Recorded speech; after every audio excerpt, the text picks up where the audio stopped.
अगर आपको प्रपोर्शन की साइन कैंसिल करनी है and if you want to put is equal to sign, तो आपको क्या रखना पड़ेगा, के। तो हमारे पास क्या था, F proportional to M into V minus U upon T.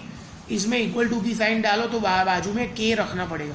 तो F is equal to K M into V minus U upon T. हमने मोशन वाले चैप्टर में पढ़ा था कि V minus U upon T क्या होता है, ए। तो F is equal to K M A. फिर ये लाइन लिख देने की आपको एग्जाम में, इसका कोई प्रूफ नहीं है। प्रैक्टिकली और experimentally the value of K is 1। Practically और experimentally the value of K is equal to 1। तो के बदले 1 डालो।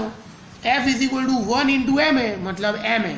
तो हमें यही प्रूव करना था कि right Newton second law of motion and prove F is equal to M A. तो हमने प्रूव कर दिया F is equal to M A.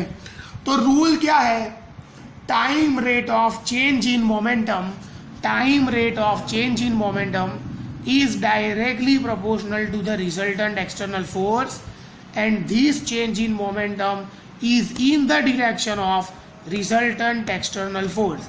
तो रूल लिख दिया, उसके ऊपर से formula F proportional to delta P upon T. Initial momentum क्या होगा, mu, फाइनल मोमेंटम क्या होगा, mv। तो डेल्टा पी क्या आएगा, mv माइनस mu, मतलब m into V minus U. Rule के ऊपर से क्या फॉर्मूला लिखा हमने, F proportional to delta P upon T. Delta P की वैल्यू डाली हमने m into V minus U upon T. अगर आपको प्रपोर्शन की साइन कैंसिल करके इज इक्वल टू की साइन लिखनी है, then what you have to do, you have to put some constant k। तो f is equal to k m into V minus U upon T. Now हमने motion वाले chapter में पढ़ा था कि v minus U upon T is equal to क्या होता है, a। तो f is equal to k m a and practically the value of k is equal to 1। तो यहाँ पे 1 डाल दो, तो f is equal to 1 into M A, मतलब f is equal to M A. तो ये पूरा 4 मार्कर क्वेश्चन है, एग्जाम में 99.98% आएगा। पुरानी गुजरात बोर्ड की बुक में भी ये आता था। It's very important question. आप 11th-12th में साइंस लोगे तो फिजिक्स में फिर से आएगा।